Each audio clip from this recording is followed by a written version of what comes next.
여러분 안녕하십니까? 텐트하우스의 박성전입니다.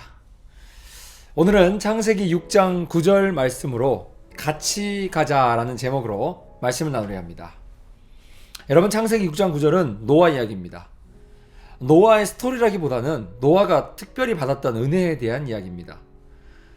그렇다고 해서 오늘 설교의 시작을 노아 이야기로 하지 않고 혜연이 이야기를 하겠습니다. 착하고 예쁘고 귀여운 우리 리더십 있는 우리 고등부의 회장 혜연이의 장래 희망은 경찰입니다. 자, 혜연이가 경찰관이 되려고 시험을 치렀습니다. 아주 현실적이죠. 깔끔하게 필기 시험에 합격하고 이제 면접을 보려고 준비합니다. 면접 날이 되었고 면접 시험장에 들어가서 자리에 앉습니다. 그리고 면접관이 혜연이에게 질문을 합니다. 질문은 이랬습니다. 혜연씨, 링컨이 누구에게 피살당했는지 아십니까? 이렇게 질문했어요. 그러니까 우리 깔끔한 또 우리 혜연이가 당당하게 이렇게 대답을 합니다. 감사합니다. 그 질문은 내일 오전까지 알려드리도록 하겠습니다.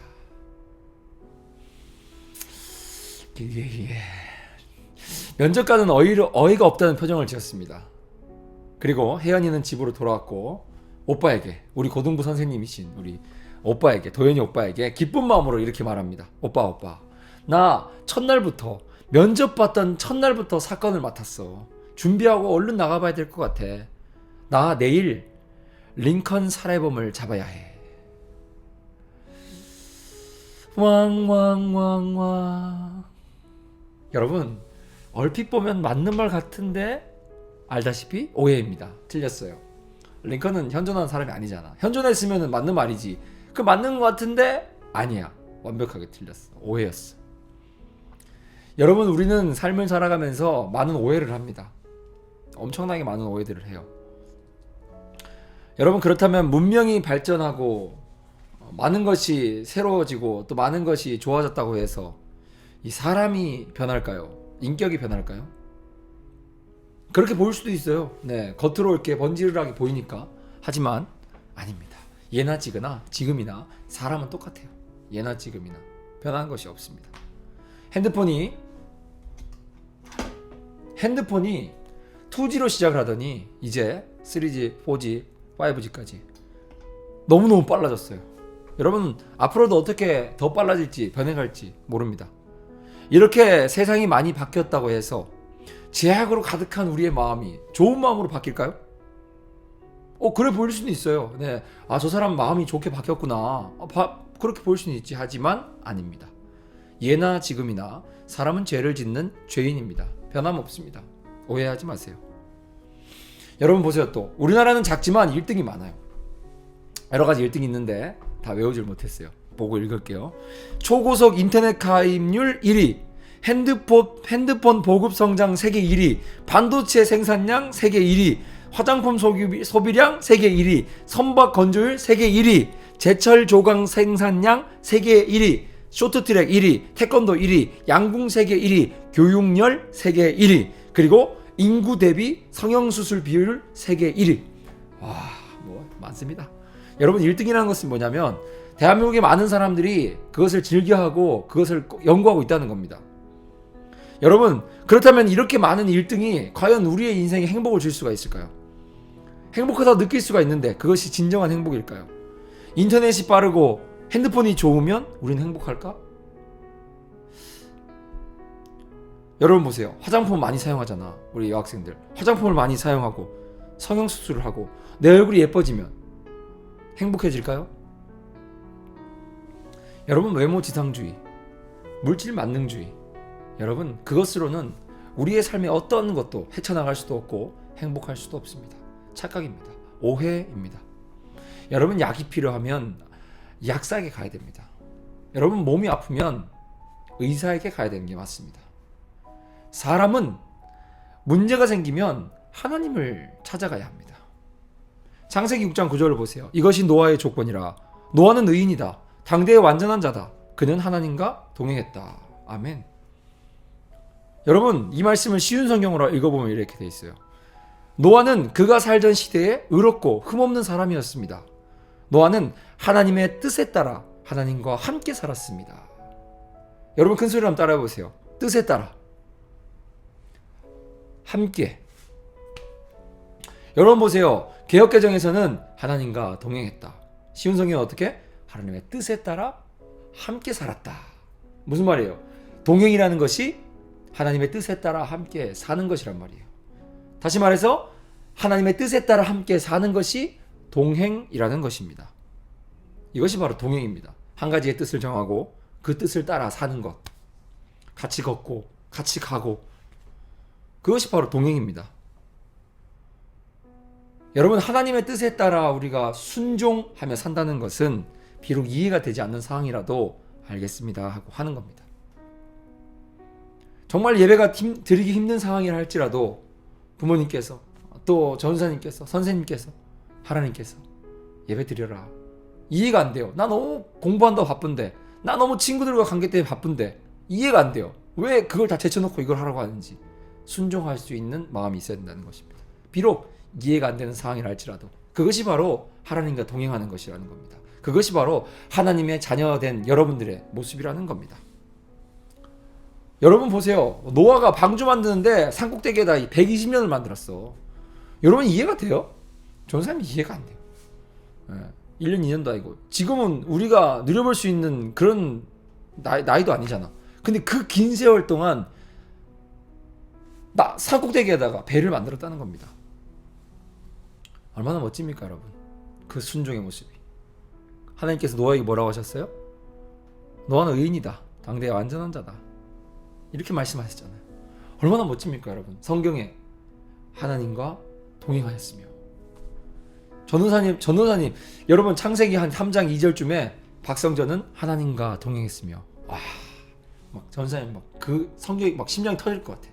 만약에 그렇게 적혀 있으면 얼마나 큰 축복입니까? 그 하나님과 동행했던 그 놀라운 축복을 누렸던 노아가 어땠다고요?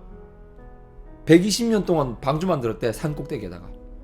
이해가 안 되는데도 불구하고 순종했다는 겁니다. 여러분 지금 여러분의 상황이 어떠한지 전사님이 다 알 수가 없어요. 자세히 알 수가 없어. 하지만 나의 욕심과 이기심에 갇혀서 기계처럼 내 욕심만 바라보고 그렇게 살아가면 안 됩니다. 그러지 맙시다. 여러분 이번 2021년도 주제처럼 허리 펴고 고개 들고 눈 크게 뜨고 나를 통해 이루어 가실 하나님의 큰 계획을 우리 바라봅시다. 여러분 한 가지 예화를 여러분에게 전달하고 말씀을 마치려고 하는데 잘 들어보세요. 미국 보스턴의 실화입니다. 미국 보스턴의 정신병자 지하병동, 으슥한 지하병동에 한 소녀가 격리 수용되어 있었어요. 얼마나 심한 정신병인지 아무도 그에게 가까이 갈 수가 없어요. 그 소녀에게. 왜냐하면 가까이만 가면 무엇을 하려고 하면 괴성을 지르고 몸부림을 치고 마치 표현하기를 짐승같이 하는 겁니다. 그러니까 어떤 것도 할 수가 없어요. 아니면 말이라도 야 이렇게 해야 되는데 아무것도 할 수가 없어요. 네. 그러니 의료진들이 그 소녀의 증상을 보고 이렇게 진단 내린 겁니다. 회복 불가능. 저 친구는 그냥 죽을 때까지 저렇게 살다가 죽어야 된다. 회복이 불가능하다. 불가능. 이라고 내렸습니다. 모두가 포기한 짐승 같은 이 소녀에게 한 사람이 다가갔는데 은퇴한 우리 할머니 간호사님이 내가 저 아이를 돌보겠다 하고 다가갔어요. 그 예쁘게 돌볼 수 있을까요? 아니요. 똑같아요. 별 다른 게 없어요. 할머니가 가서 얘야 밥도 먹어야지. 얘야 복음을 전했어요. 복음을 전했어요. 그러면 한 달 변화? 한 달? 아니. 2달? 아니. 똑같아. 2달 3달이 지나고 그것을 보고 있던 의료진 주치의들이 안 되는 걸 아는 거야. 하지 마세요. 어르신 간호사님 하지 마세요. 안 됩니다. 회복 불가능입니다. 우리가 다 해봤어요. 그런데 그 할머니 간호사님은 포기하지 않았어요. 3개월, 4개월, 5개월 매일 찾아가는 거예요. 하나님은 널 사랑하신다. 하나님은 너와 함께 하신다. 하나님은 널 사랑하셔서 구원하셔. 복음을 전하는 거예요. 언제까지? 5개월, 6개월. 여러분 6개월이 되자 놀라운 기적 같은 일이 일어나는 거예요. 그 아이가 짐승 같았던 그 소녀가 차분해지기 시작하는 거예요. 이 스토리를 다 얘기할 수는 없지만 차분해지고 이제 정상적인 삶을 살 수 있을 때까지 회복이 되는 거예요.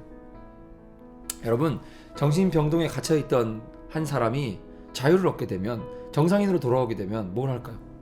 나 같으면 짜장면 먹기, 여행 가기, 막 이렇게 내 개인적인 내 욕심과 내 이기적인 내 삶을 행복으로 채우려고 할 것 같아. 그런데 복음을 듣고 치료받은 이 소녀는 그렇지 않았어요. 이 소녀가 정상인으로 살아가는 것뿐만 아니라 그 소녀가 고백하기를, 나는 나와 같은 사람들을 도우며 살고 싶다라고 고백해요. 변화됐어요.